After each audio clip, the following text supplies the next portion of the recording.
Go dig your partner up. Bet he can't say ish. And if you're looking for the kid, he'll be in zone 6.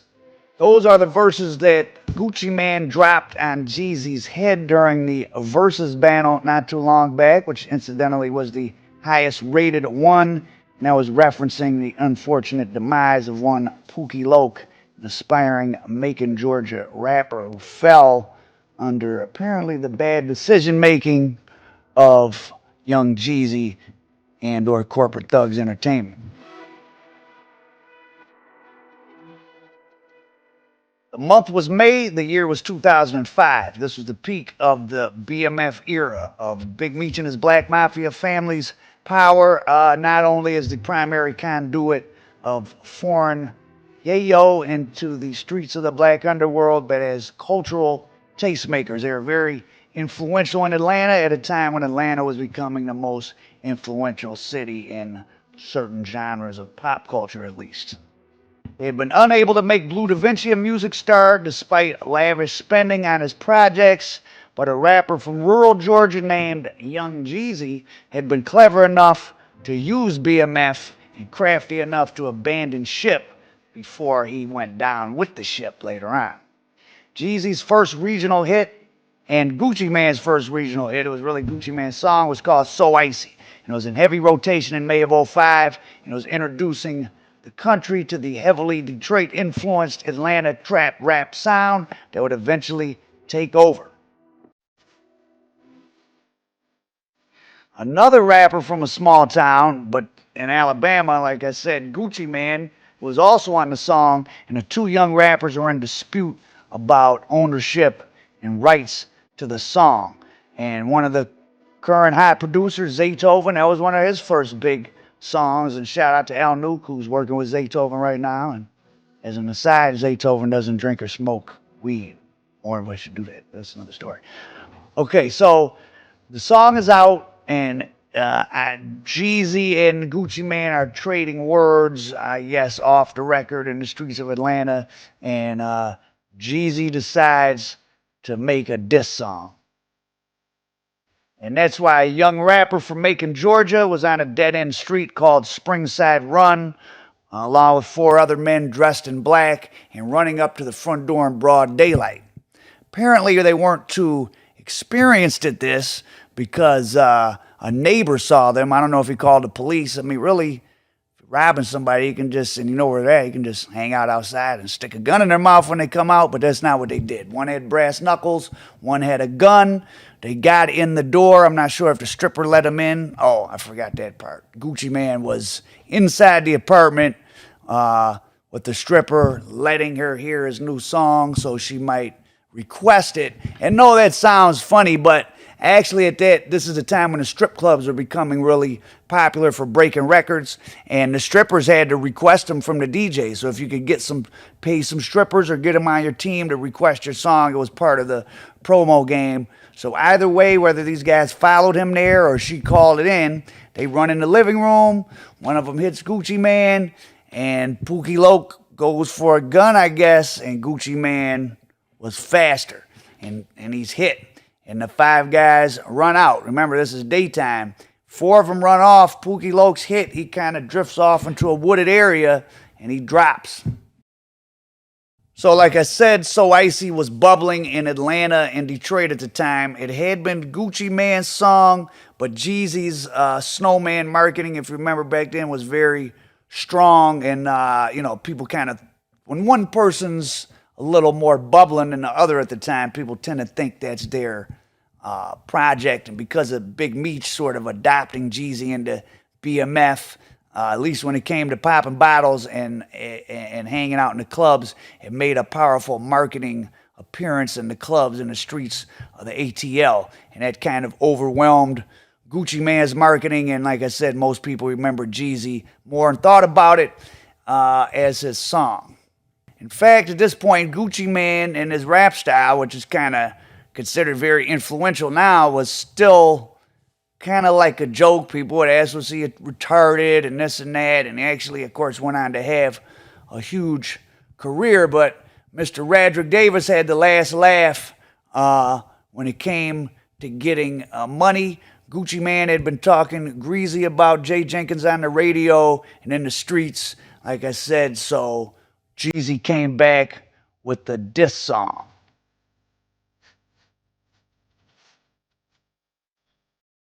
Song was called Stay Strapped, and in the lyrics, he put a $10,000 price on Gucci Mane's diamond encrusted necklace. Quote, I want that bullshit ass icy chain. I got a bounty on it, 10 stacks. So if you come to your city, give me the chain, you get the 10 racks. Now, this was pretty irresponsible. It had been 10 years since, Tupac got killed really over an argument about a death row chain getting snatched. And of course, they jumped on Orlando Anderson. Like, it was well known that chains and bounty on chains would get people killed.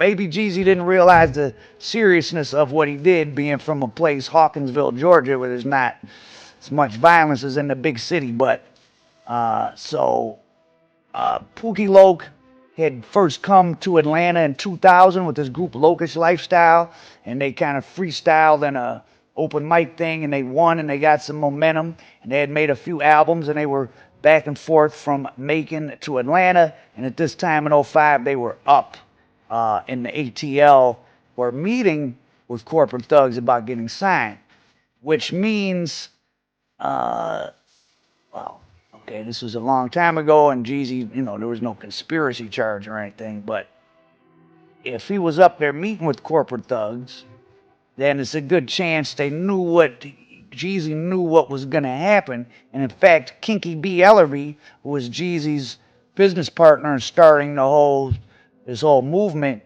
he's the one who came to look for Pookie Loc the next day and found him. So it was like they knew what was going on. And as an aside, Kinky B just had to file bankruptcy. You hear Jeezy shouting him out in all his music over the years, but he just had to file bankruptcy, and he claims it was because Jeezy started cutting him out of the money. I don't know what the truth of that is. So if Pookie Loc was up in Atlanta to meet with Jeezy and corporate thugs, and Kinky B knew to go look for him after being hit in the situation with Gucci Mane, kind of sounds like they knew what was going on, which would theoretically make them part of a conspiracy to commit robbery. And if you go to commit one felony and a murder happens, that's felony murder. Like, say, for example, I take someone to go sell an ounce of weed, and it's an undercover cop, and the guy struggles with the cop, and the cop ends up shooting and killing my friend with the ounce of weed. Technically, they could charge me, and this happens sometimes, with felony murder, because I took somebody to make a felony marijuana sale, and it resulted in a justifiable homicide, and it was my friend who got killed. But people get charged with stuff like that. Just an interesting legal thing you should be aware of. So in one of those odd little details of things like this, Pookie Loc had recorded a song kind of with lyrics foreshadowing what happened to him. Quote, I wake up cold and sweating, light flashing in my eye. That was a lyric from a song he had recorded about, I think, trying to rob somebody and get shot. Maybe he had been out there living that lifestyle, or maybe he was just being creative and it was a sad and strange coincidence. So anyways, 3 days after the incident at the stripper's house, DeKalb County police get a call. 4 men had shown up at Columbia Middle School to search for something in the woods. The incident reports lists one of the men as Shannon Luke Lundy. This is when Kinky B and the rest were going to look for Pookie Loc. Another one was Kinky B. Ellerby, who was co-owner of Corporate Thugs with Young Jeezy. So this guy Luke, who was also in Locish Lifestyle, told police he'd been in a video shoot in the West End when he heard about a shooting on Springside Run. He said his friend Pookie Loc, who'd gone missing, knew a woman who lived there. So maybe he's the one who knew the stripper. So they went looking for him. And here's another quote from the Pookie Loc song. Quote, realizing that I'm shot and real slowly I'm dying. And that's from Pookie Loc's 5-year-old song. So once Pookie Loc's body was found, Gucci Mane was quickly brought into questioning, but of course he wasn't charged because it was justifiable homicide. Now, besides Jeezy being linked with BMF at the time, did Big Meech or any big BMF inner circle members have anything to do with this? That's what people were saying in the street, including not just the street, Gucci Mane's lawyer. And it was another one of the proverbial straws of attention that would eventually break BMF's back.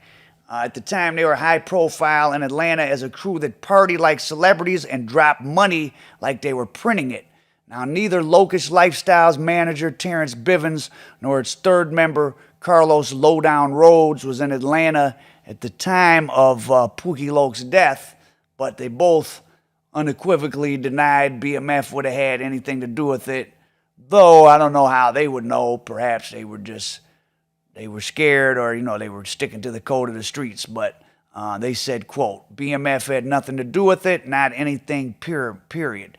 Basically, they're just using BMF as a prop, one of them said. They're going to use BMF to bring more heat on the case because BMF's really hot right now. So, mind you, this is May of 2005. They get indicted in October, like about 5 months later. So, the walls are closing in on BMF, Jeezy being tightly associated, at least in the public eye, if not in the reality, with BMF. This got blamed on BMF initially, because this was a time when every regular people were first starting to hear BMF, BMF, BMF, Jeezy, BMF, and then this incident occurs. And Jeezy's lawyer, and Gucci Mane's lawyer had this to say, quote, 5 guys came in, they were BMF. And according to this same Gucci lawyer, the DeKalb County District Attorney looked into whether the BMF was behind the attack, but when they were asked about it by a news reporter, they said, well, we turned it over to the FBI. So it definitely was one of the, even if it didn't have anything to do with BMF, it was something that got more and more scrutiny on them, and it was caused by Young Jeezy just carelessly making this song. Within 5 short months of the incident, in October of 2005, Big Meech, Southwest T, and the rest had all been rolled up in the first of a series of sweeping indictments that would go around the country for the next few years. By some accounts, up to 1,000 people were indicted in various BMF-related cases. It's quite a huge number, kind of shocking, and it shows the scope of BMF's activities over many states over many years. And of course, it wasn't just BMF, it was also Terry's 263 crew. So between those two different kind of overlapping sometimes groups operating, I guess, about 1,000 people that at least had BMF mentioned in their indictment. And maybe the feds were using BMF as like a boogeyman at some point, which they probably were. And in the trial of Fleming Ill Daniels, alleged to be the third in command under Meech, a guy named Ralph Sims actually testified that he gave Young Jeezy some kilos of cocaine, 5 bricks, I think it was. And prosecutors never really considered charging Jeezy. Perhaps they considered Sims an unreliable witness, as he was I think a convicted murderer trying to get his time cut. And I don't even think the jury fully convicted Fleming Ill Daniels of all the cocaine charges, but he is in prison for a different state charge. But I think he's getting ready to get out. As for the Verzuz battle, which brought up 15-year-old events, and in many people's eyes made Young Jeezy look irresponsible or weak, given his response to it when Gucci Mane dropped the lyrics from The Truth. There was quite a bit of bad blood from Pookie Loc's son, who before the Verzuz and then afterward, he said he was a victim of death threats following the battle, which, like I said, had actually been the most viewed Verzuz battle, 9.1 million views. Unfortunately, controversy sells and death and hip-hop sells, as we know. Quint Leftside Ross, Pookie Loc's son, took to Facebook to share that he's been targeted by social media trolls following the competition. I'm getting death threats and all, he said. Let's do it. I'm going to get me a new strap. So hopefully that died out and Pookie Loc's son doesn't have to get himself in any trouble or anything about things that happened a long time ago. And the key incident was in the Verzuz battle. Guap played the song The Truth where he dropped that line about digging your homeboy up in an awkward tension that many thought would lead to a fight happened right there. And it was pretty strange, but Jeezy countered with what he later said was his mature response, sharing his desire to quote unquote do it for the culture and move past their drama. Too bad he hadn't been mature enough back in 2005 to not set the motion in Vince to lead to that happening. So some people think it's that Jeezy took the high road, and some people think that Gucci Mane killed the event by bringing that up and that Jeezy had a weak response. But at the end, Gucci Mane accepted the olive branch and the two performed their hit single, So Icy, which is the thing that started the whole problem that led to Pookie Loc's death in the first place. And Pookie Loc's son isn't happy about the way Jeezy handled the situation. That guy was disrespectful as fuck, he wrote on Facebook. And Jeezy, I'm upset too with you, cuz. Following the battle, Jeezy explained that he's worked too hard to better himself and is no longer in the same mental state as he was back then. But I find it pretty ironic that they did So Icy together, and that's the thing that set the events in motion that led to Pookie Loc lying there dead in Decatur those years ago. Jeezy said, I wasn't going to lose my cool. I wasn't going to let anyone, including myself, drag me back 20 years. I worked so hard to get in a place where things are good for me. I'm not putting myself in no position to prove a point to nobody that I'm real. I've been real. I've been solid. There's nothing ever going to change that. I don't have anything to prove. Well, some people don't think that. And the only thing I had to prove to myself is that I want to be better than I was yesterday. Well, that's true. So, sad events. Some young guys back in 05, they were first getting famous, said some things to each other, and someone ended up dead. Was it related? Was Pookie Loc's death related to BMF? Well, if you think Jeezy was ever some sort of BMF member, then actually it was. But either way, it brought a lot more further piece of negative attention to BMF in the months leading up to their indictment, and it certainly didn't help their case. Jeezy didn't get in any trouble with BMF, though he got the marketing push. So no BMF, probably no Jeezy, but he didn't suffer any of the consequences of that or the Pookie Loc situation. So he's a crafty one. R.I.P. Pookie Loc, BMF, Al Prophet, American Dope.